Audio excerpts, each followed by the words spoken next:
Nursery, 20 years ago, something terrible happened. It was to change the course of magical history forever. At the hands of the most evil wizard of all time, a baby became an orphan. That baby was called Harry Potter. And this is how the story ends.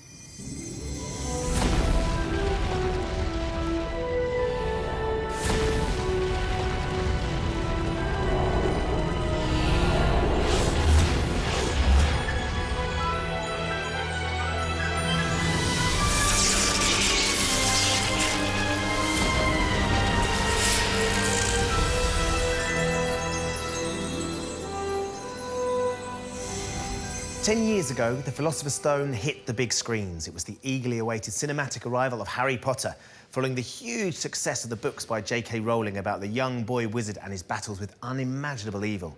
No one could have predicted what would happen next, that the films themselves would go on to become part of the phenomenon, watched by literally billions of people worldwide and catapulting the young stars into the stratosphere. A decade later, who could have imagined this young girl as a worldwide fashion icon and these two angel-faced boys actually shaving?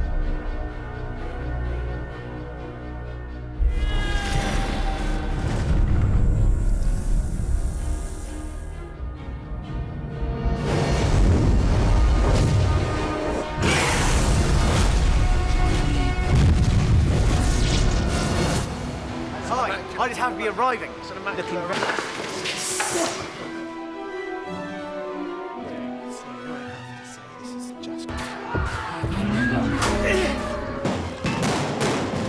just went on going, who's done this then? Who's been this careless? The first take, just kind of leaning in, and then his face is getting closer and closer.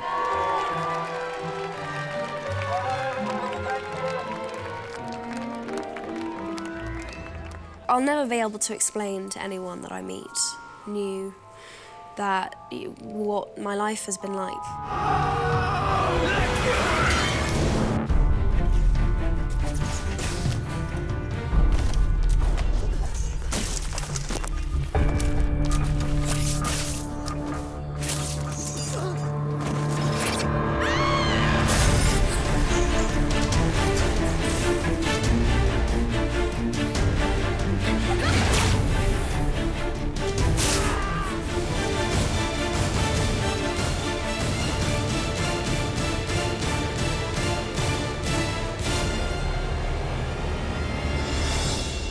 We have been in some incredible sets over the years on Harry Potter, and this has to be up there with the best of them. This is Gringotts, the Wizarding Bank, and we're in the Lestrange Vault.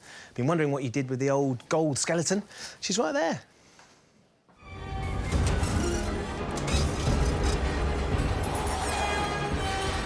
Getting into Gringotts is a dangerous thing, so they naturally have to disguise themselves. Harry and Griphook, who goes along with them, go under the invisibility cloak. Ron puts on a disguise, some makeup, a beard, etc. And Hermione, if you remember the end of the last film, a hair drifted down to her when she was in Malfoy Manor. And she takes that hair and she puts it in some polyjuice potion and she drinks it, though we don't see her, that's done off camera, and she becomes Bellatrix. It's a really interesting way of working because you suddenly become really aware of the things that I like, my mannerisms, yes, which I'm not really aware of. But watching Helena do me was bizarre. She's uncanny, isn't she? She's uncanny. Well, you can imagine. Hermione's Bellatrix. Those are two quite different people, yeah, and it's not altogether comfortable for Hermione to be Bellatrix, to put it mildly. I wish to enter my vault. I was going to say, you're actually looking relatively demure. Well, I'm demure because actually I'm not Bellatrix today, I'm Hermione. This is Hermione's version of Bellatrix. There's not enough leather for my liking. No, because, you know, she's pure. She's not, well, Emma described her because I got lots of notes. In fact, we could even see them on my text. She gave me some homework for how to play Hermione. Did she? Yeah, and she said prude, you know. We were sort of comparing the two, Bellatrix and Hermione. And when I got to play her, which is my life's dream, everyone wants to play Hermione. Why not? And it's great, also, given that I am 43, to act opposite those two, because then I now suddenly think, God, I'm 17 again. Let's see if I've got them on my... OK, Emma, thank you for being so sweet. Aww. Way too early. Definitely, I just really appreciated... Oh, she's so nice to me. Hang on. Hang on. We are. OK, then I asked for some more notes, and it's funny, I don't know where it's gone. At first, it was a bit nerve-wracking, because she hasn't got, you know, a hump, Emma. Or doesn't talk, you know, or, you know, doesn't have a limp or something. She's much more introverted than Bellatrix, but there's a lot of worry going on, you know. And then she does this thing with... She does sometimes use her chin. That's my one... You know, she just... does, yeah. It's like that. Hey, Rube, how you How doing? you doing? Good to see you. I have to say, this is just quite I know. unexpected. How is Quite it? good looking, isn't it? Yeah, it's all right. It's itchy, but... Did it take a while to get on? It takes about an hour, yeah. Explain what's going on in this scene. This is like kind of the carts that go through all the kind of underground... Through the vaults and down tracks. to get to them. Yeah. So yeah, it's good. It's quite a fun one, this one. It's quite a good laugh being up there on the rig as well. Yeah, it is actually, yeah, it's quite good. Stuart, who designs the movies, was advising the Orlando theme park at the time. Was he really? I don't think there was a bit of cross-fertilisation there. I'm sure he came back and he said, and the cart kind of does that and then it goes around here. And I said, Stuart, this sounds great, but this is like a theme park ride. What was that, Grip Hook?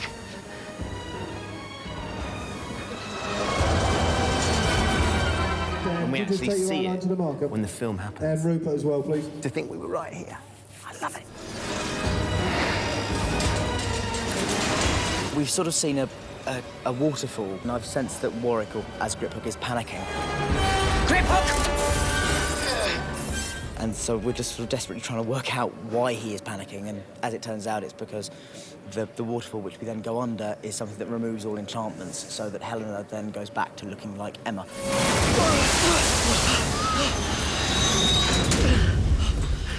And then all hell breaks loose. Do you know what? It just sounds like the average person trying to get a loan out of the bank at the moment. Do you know what I mean? There's all these... That's what I love about Potter. It's entirely relatable. Action, Mary. All right, here we go.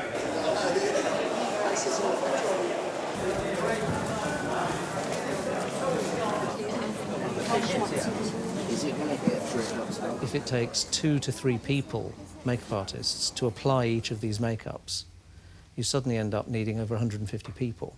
Goodness me. Just to get the makeups on in the morning. I had to bring in a load of makeup artists, some from Europe. I think we had 15 different nationalities all in one room, to get people who had the, you know, the relevant skills and experience to be able to put these makeups on.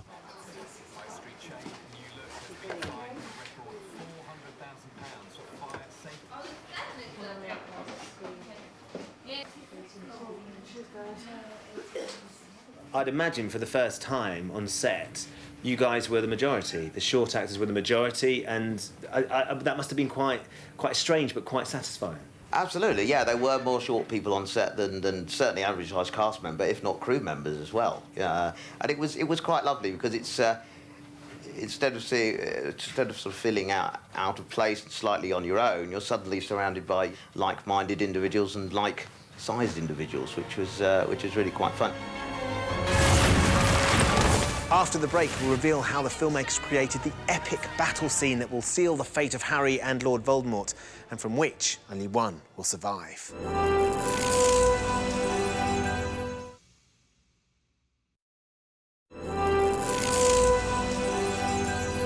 Harry Potter and the Deathly Hallows Part 2 is primarily a war film. The gloves are well and truly off. This is an every man, woman and child fight to the death, and believe me, there is a lot of death. But it all comes to a head here, at Hogwarts, in Durham, in York, in Alnwick, and parts of it have been created as sets here at Leavesden Studios. They've taken their inspiration from buildings all over the world. But you do get to see the whole Hogwarts every now and again in the film, which I always assumed was done digitally in the edit after the film had finished, but I was wrong. Just have a look at this.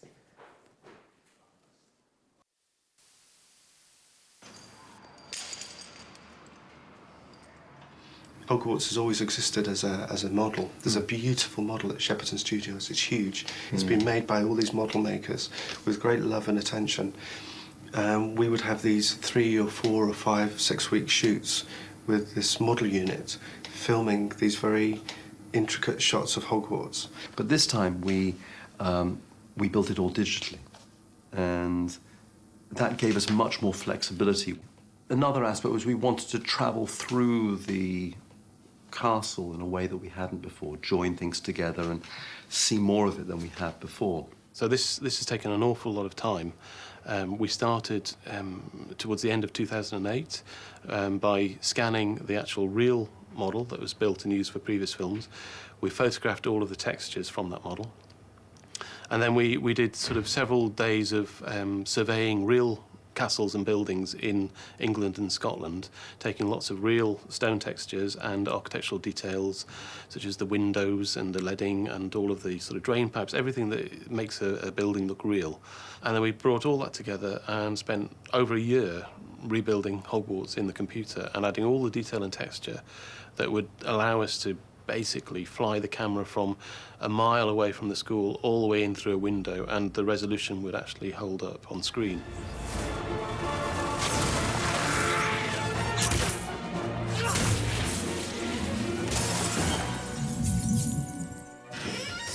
When Harry, Ron and Hermione finally return to Hogwarts, it's the beginning of the end. But whereas in the past, their arrival back at school has always been greeted with a certain amount of ceremony on trains, strange creatures and automobiles, this time they have to sneak through a secret passage to avoid detection by the Death Eaters.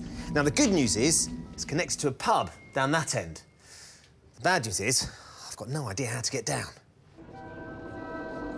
Hey, listen up, you lot. Brought you a surprise. Not more of before it's cooking, I hope.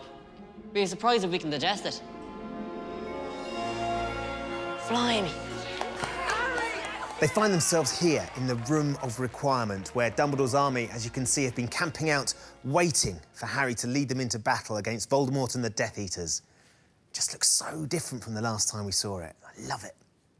It's kind of like the Lost Boys, you know, like there's like hammocks and sleeping bags everywhere and radios, and it's kind of like this secret gang, which is really cool. We meet up with Neville, who's kind of like heading the DA, Dumbledore's army, while Harry's been gone. Lightning has struck. I repeat, lightning has struck. What's the plan, Harry?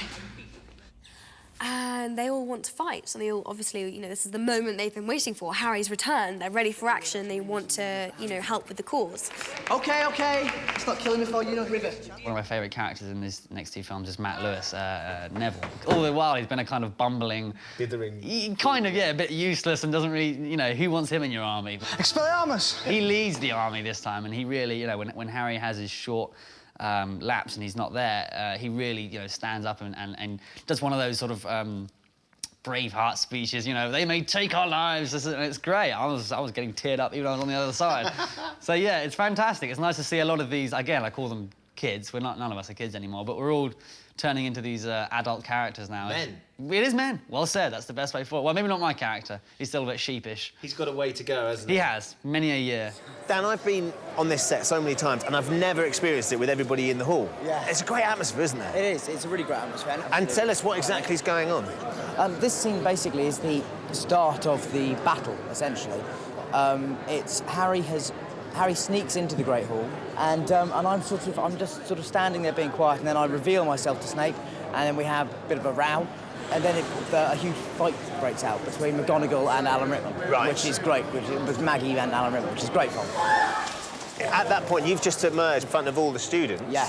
And they're all quite excited to see you because their hero has come back. Absolutely, it is the hero. The hero enters. It is that. It's, you know, and it should be a really exciting moment, especially because I've got some great action movie lines in this scene. Give me some. Which are, it seems because Snape has been kind of going on about how they have put exhaustive defensive strategies in place to stop Harry from coming in. So my line is, It seems, despite your exhaustive defensive strategies, you still have a bit of a security problem, Headmaster. turn round, doors open, cavalry comes in, turn back, and I'm afraid it's quite extensive. It's great, you know? You know, I won't be playing action heroes forever, and so you really have to enjoy it when you get those kind of Indiana Jones moment the lines. big blockbuster line. Right, why That's not? the line you're going to live by. Absolutely. But then we feel the air gets colder, and suddenly we feel, or I feel it first, the presence of Voldemort in the room. And then I hear Sian, who's playing Maisie, our young girl, scream. and I rush over to see where the scream's coming from, and then I find myself in the middle of the room. At this point, Voldemort is talking to all the students in their heads. Not actually in the room, but actually inside each individual student's head, giving this speech. Give me Harry Potter. I think the word he uses, no magical blood will be spilt if you give me Harry Potter. And so then the room sort of all looks round at me like, are we gonna let you die? What are you waiting for? Someone grab him! I mean, this is the first time you really feel like the battle is beginning. The suits of armour come to life and they help with the attack, and the ghosts, and like there's this kind of all of Hogwarts comes together and against Voldemort. So it's a really epic battle. Get inside! Take cover! A significant chunk of the film is taken up with this epic battle. It takes place all over Hogwarts. And I've always wondered how they do it, how they take the words off the page and turn it into stuff like this.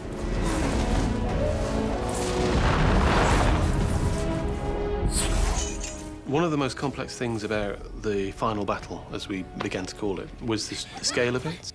So in order to prep and design the shots that David wanted, we have to do a lot of what we call pre-visualization, where we build simplified models of the environments, create lots of characters and extras, and then we plan and animate large amounts of the sequences so that we can design the action and the things that we're calling virtual, which in this case was everything outside the courtyard of the school. So that included hundreds of Death Eaters, the giants, the spiders, the Dementors, the CG creatures. The process to pre-visualize such a large amount of work took over 9 months. It was nearly a year's worth of work with a small team of about 5 people. It looks extravagant because we're having to animate the whole sequence, but it's basically a really useful tool for everyone to understand what's going to happen and prep and plan and then shoot the necessary elements accordingly.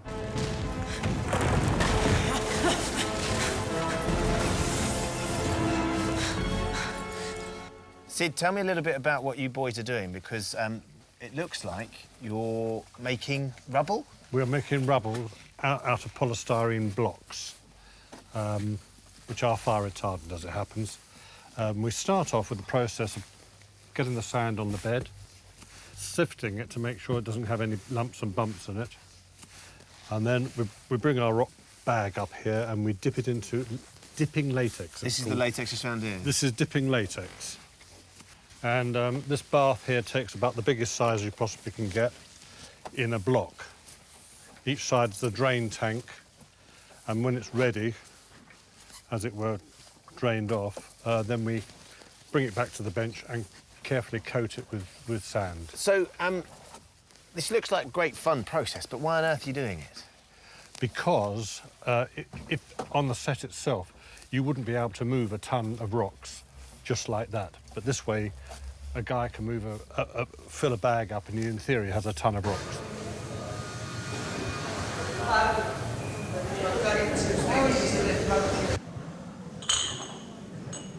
I love destroying things. Is there a part of you that gets very satisfied when you think, right, we're going to take something? I mean, how do you go about dismantling this? Is it, I know you don't, this is all careful, but has someone actually got a mallet or a hammer at some point and smashed some of them down? It's not as easy. It's not as easy as that? Well, but because these walls are not solid walls. They're just skins. They're thin plaster skins. I mean, they're that thick. So if you do that, you just put a hole in it? Yeah, you just put a hole in it. The hammer would just go So this through. isn't, so all this rubble, this is the... So this is lightweight and manufactured by our props guys. This is what we've just seen. A little Sid bit of and the boys smaller doing. stuff is real, as you can see, because it's cheaper to get real than. But the bigger stuff is that. The Slytherin sculpture, as you can see, is in there. And but this stuff, then, is all designed on the drawing board. These profiles, these broken profiles, are designed on the drawing board. And then the carpenters come in and cut them into those very precise shapes according to the drawing. So it's not just some old hammer and so on. So have I just picked up something that needs to go back exactly where Yes, it please. was? Yes, the position is marked. Yeah, yeah.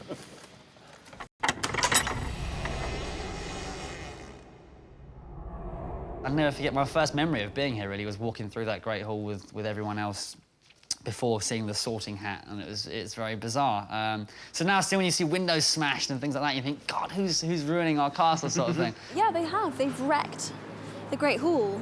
This set's been here for nearly 10 years. It's something quite satisfying. Does that sound really bad?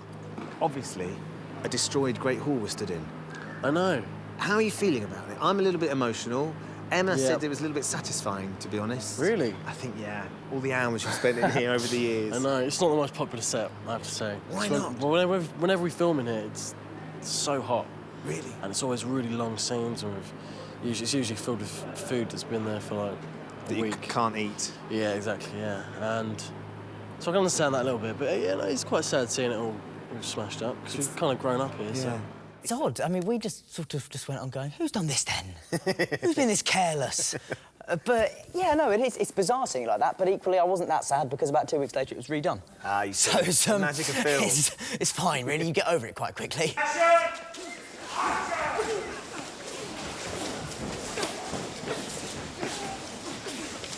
It's not like a sword and sandals where they're fighting a clash of metal on metal or plastic on plastic or wood on wood. It's when you're fighting with wands, actually, it's more like orchestrating a ballet. Because all the big sort of battle effects are put on afterwards. John Richardson, our visual effects supervisor, happily blew all kinds of things apart and set fire to them and had a great time. But the actual the what would be gunshots or sword fights or arrows hitting, whatever they are, of course, are magical spells that are added afterwards.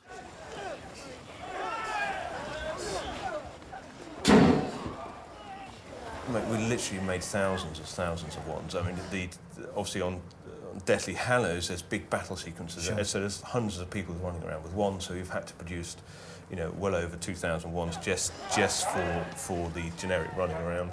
2,000? Yes, yeah.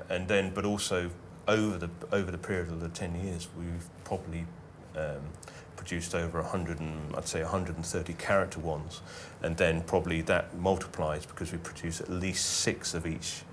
Once we produce a wand for a character, we have to produce at least 6, and if you take like Daniel's wand, the Harry's wands, we've probably produced over 70, 80 of those at least, because he wears them out. They get worn. He wears them out. He's worn his wand out. He fiddles with them all the time, and the paint wears off, so the numbers just get bigger and bigger and bigger all the time. Of course, one of the things that's going to be important in this battle is your wand.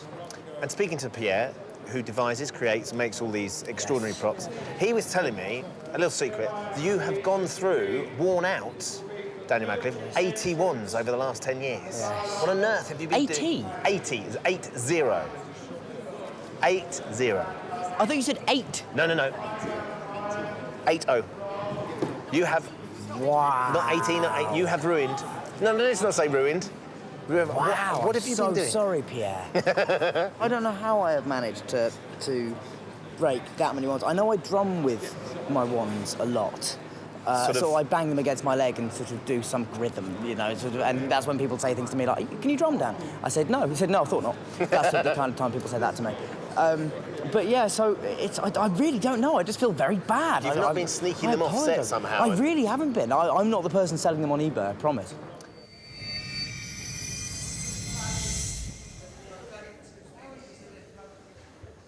When there's so many people in a scene and everyone has wands, or like the whole scene now that we're doing today, all the crowd, they're all holding wands, and there's people like outside, like literally checking them in and out when they've come off set. It's like they're all numbered and everyone has their wand. It's like a wand check, isn't it? It's crazy. I know. They watch you like hawks.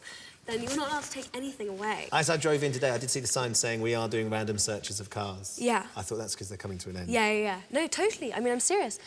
And Dan, he's Harry Potter, and they won't let him take anything. I've just noticed, there's no glass in your glasses. Yeah. Do feel free to have a poke. Okay, right, yeah. That's where Rupert. Yeah, no, these are the lensless ones because of reflections. Sometimes they see the camera in them, and so they have the lensless ones. I have decided though, this is the one thing I want at the end. The one thing? The one thing I want is the glasses, definitely. The ones with or without the lenses, though?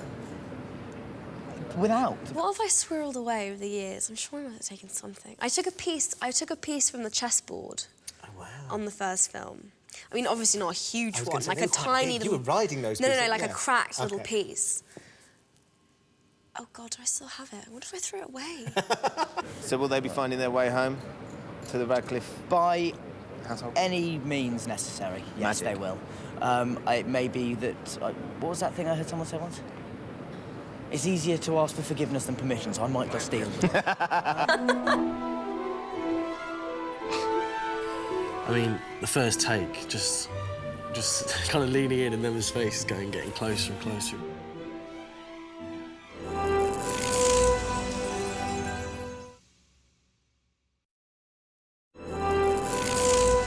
These girls are gonna kill me, Harry.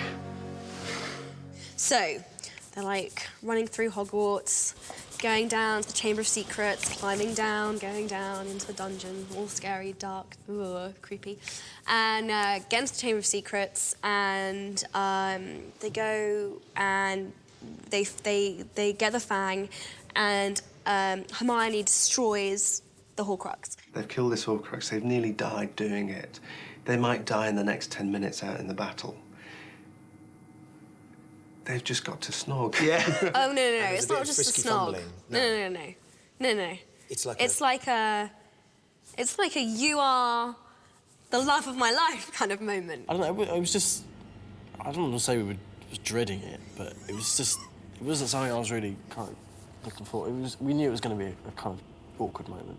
Well, I don't know who kisses who. It just happens. It just happens? It just happens in this, yeah, magical way. I mean, the first take, just kind of leaning in and then his face is getting closer and closer. It was quite weird. It didn't really feel right, but it was just 'cause I've known him for so long, really. When we went for the first take, she just made up her mind that, right, let's just do this properly. And so she just grabbed Rupert and went for it. We both went in, tried to go in really quickly and get it done really quickly. We both actually kind of bashed faces a bit too much. But I think that's the one he actually is going to use in the end. So it was, it was fine. It wasn't actually as bad as I kind of built it up in my head. So yeah. Is she a good kisser? The nation need to know. The world needs to know. I actually have no memory of it at all. I must have kind of wiped out my... But yeah, you're a true gentleman, clearly. You're very discreet. Yeah. You weren't supposed to do the fall yet, but that was... So they're coming to the end of the battle. One of the great challenges for the actors at this stage is that they're fighting things that they can't even see. The battle scenes have been amazing, yeah. There's some great scenes in the courtyard where it's just basically all the Death Eaters against kind of the students. And it's just a massive, like, real epic carnage. Yeah, it's great. You know, the giants, the spiders, and aren't there the animated the thestrals and your thestrals, your statues, your ghosts. Your statues that come to life, your ghosts. Kill the snake. We have to kill the snake.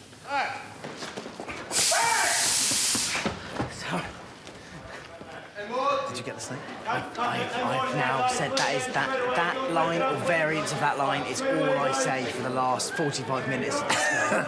That's essentially what I do. Kill the snake! We've got to kill the snake! We have to kill the snake! It's all, you know, it's all very much about the snake. And are you going to get it right at some point so we can all go to lunch? Could you... That's a good question. Although, you are only coming here for a day, you are a guest, a little bit of decorum. But the battle's it's coming towards the climax, which they're shooting out there.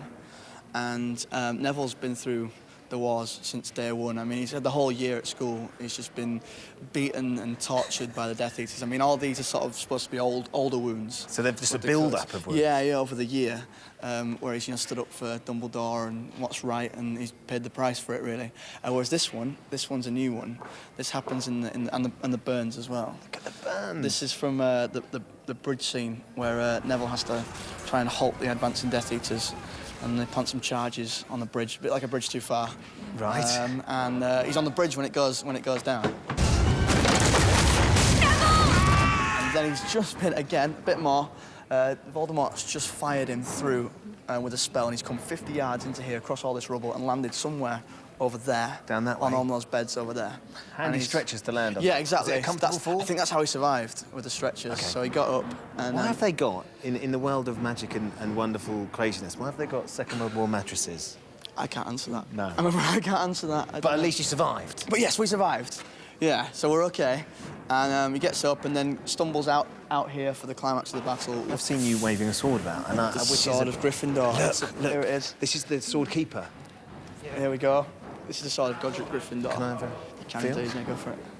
Ooh, that's got a nice weight to it. It's pretty isn't cool, it? isn't it? So do you get given sort of like sword fighting lessons? We had a few.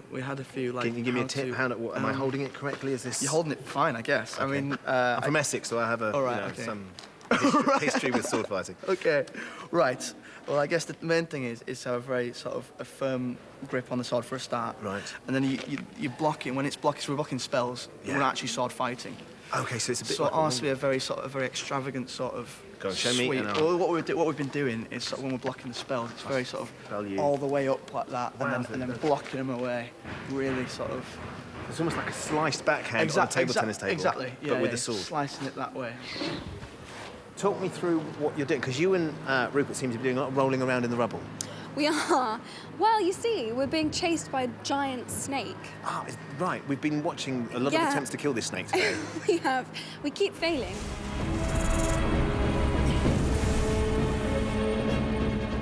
and Ron's stuck under you, so he doesn't get to be the hero. Hang on, no. Oh. We fall down together and he protects me and holds me in a loving embrace as we're about to die.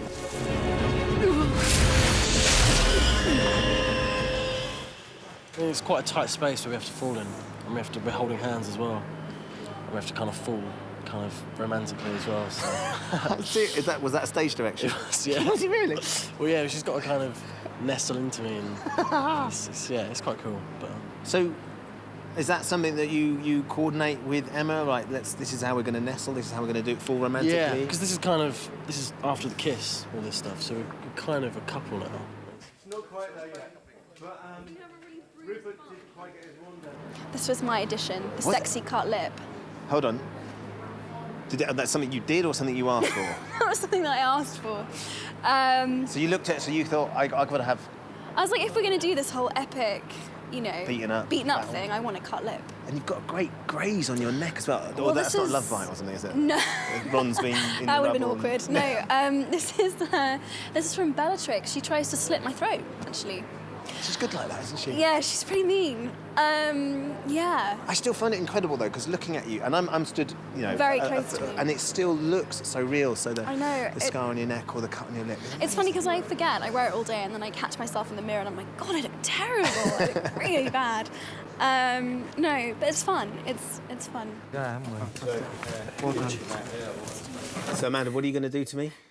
So we're going to make you battle worn. Oh, okay. So we're going to give you, we have all these little pieces here that we've made up. So this would be like a hit that you could have had a punch underneath the eye.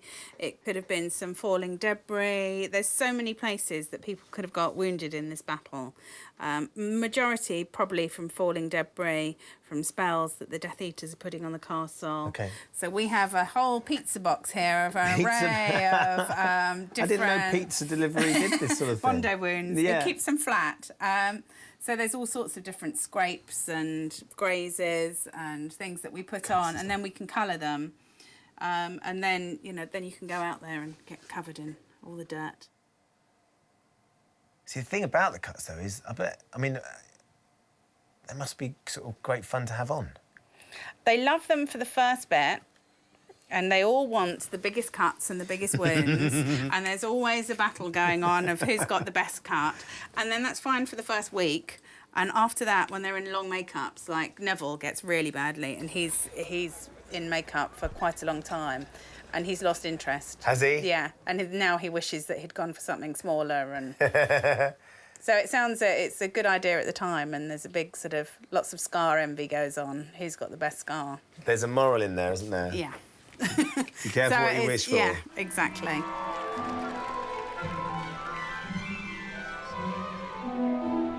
In Kid Star's top trumps, we're worth nothing. Nothing? I don't know. I guess I'm in denial. Tell you what, you should see the other fella.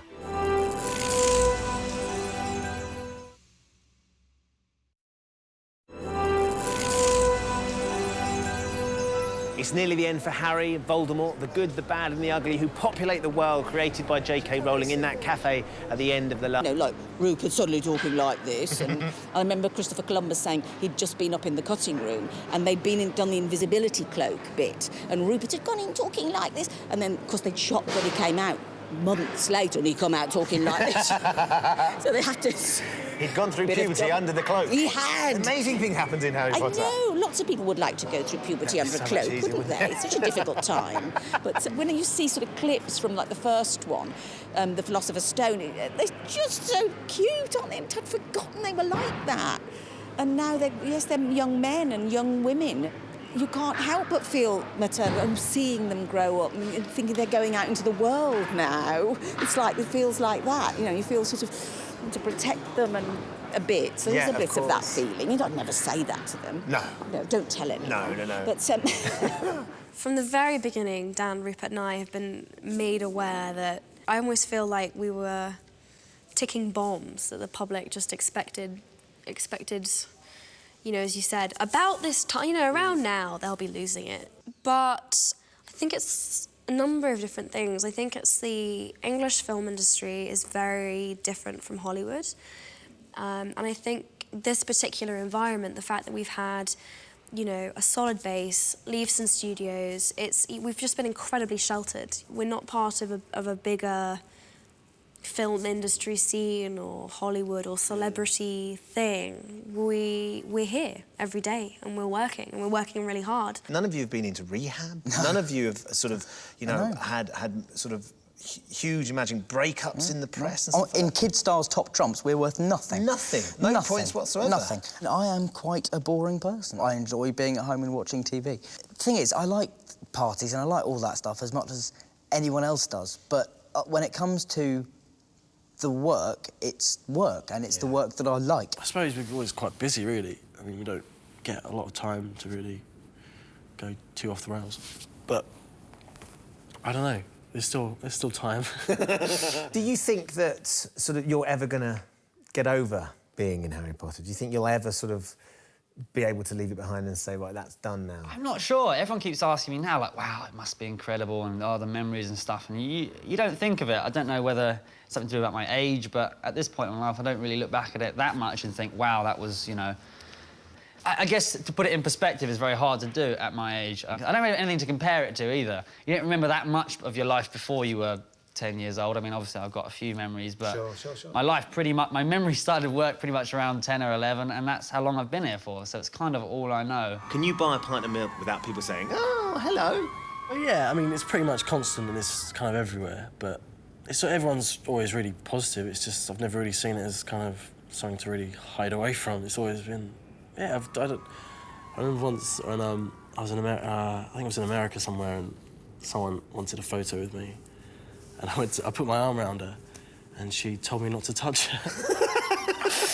So that was probably the only kind of bad experience. She asked for your photo and then said, don't touch me? That's what you do, isn't it? I would have thought so. But yeah, she didn't want it. So... That told you. Do you ever look back and think you've missed out on anything? Factually speaking, I have missed out on certain things that other people who have gone to school every day have missed out on. You know, I mean, I've missed... of course, there's moments I've missed. Like I will have missed, I don't know, the first week at university and how that must feel, and I'm sure it feels incredible and amazing. But I've had parallel experiences, though not the same, and the kind of are of the same nature, because we all sort of go through the same stuff. It's just what prompts us to go through it that sort of changes, I think. And so, yeah, I mean, I don't feel like... In terms of have I not done stuff that a lot of other people have done, then yes, that is absolutely undeniably true. But at the same time, I've done a lot of stuff that other people will never get a chance to do, and you know, so it's, you know, for everything I've missed, I've also gained something else. I'm very lucky that I've managed to retain at the same school I went to. Still, it wasn't easy leaving the school for a month and coming back with blonde hair and blonde eyebrows, you know.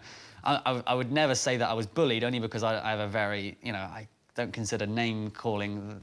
I didn't take it as bullying anyway. It's more just a combination of, banter and jealousy, as well as, you know, general people assuming that you're going to be someone very arrogant because you're in a film. And yeah, lots of school trips. I'll never forget, you know, that was a really sad part of it, that you book these school trips up and then they say, oh, I'm going skiing at the Alps next week. You're going what? Skiing? I don't think so. No skiing for you. And it's like, that sucks. And looking back at it now, of course, I don't regret a thing. But equally, it's not that easy when you're a youngster. I think it's been a very kind of unique way of kind of growing up, really. The other day, they gave us a DVD of our first screen test together. No. It was really weird because I was really Cockney. Nicholas Flamel is the only known maker of the Sorcerer's Stone. The what? I was really surprised. I was really strong Cockney accent, but it's kind of over the years, I guess I've toned it down. It's been bled out of you. Yeah, but yeah, it was really weird because they showed another potential Ron as well, which was quite weird, and he was really good as well. No. I probably would have cast him instead. It doesn't really feel real that it really is coming to an end. It's really strange. I can't really describe it. I keep feeling like, I don't know, I guess I'm in denial.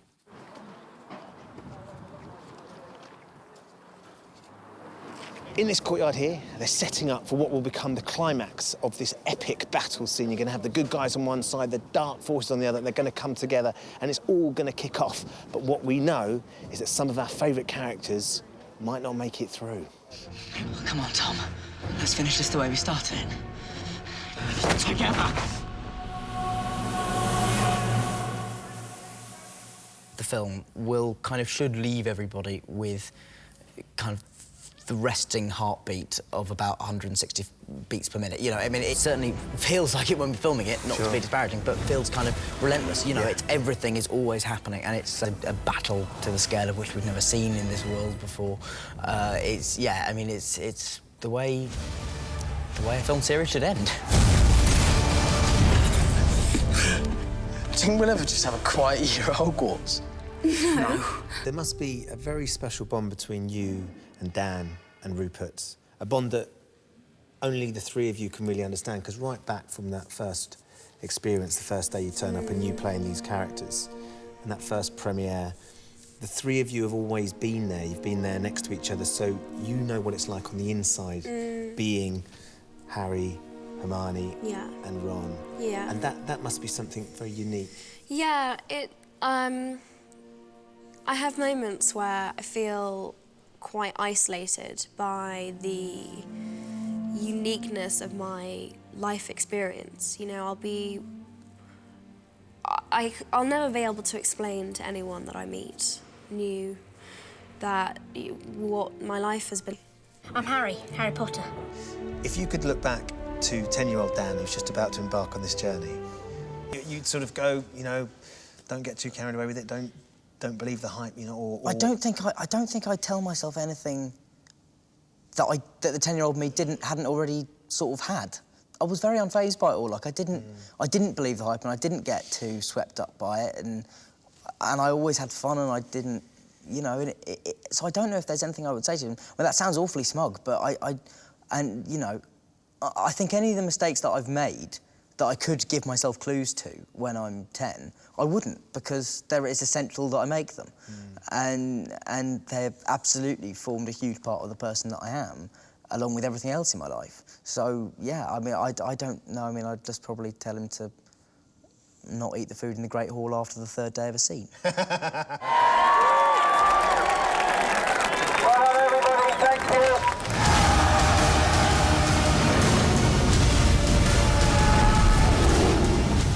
So, 7 books, 8 films, and more than 10 years later, it's all come to an end. Only I can live forever. To be able to come to this extraordinary film set for the last 5 years, to snoop behind the scenes, to get to play with the props and to meet the stars has been truly magical.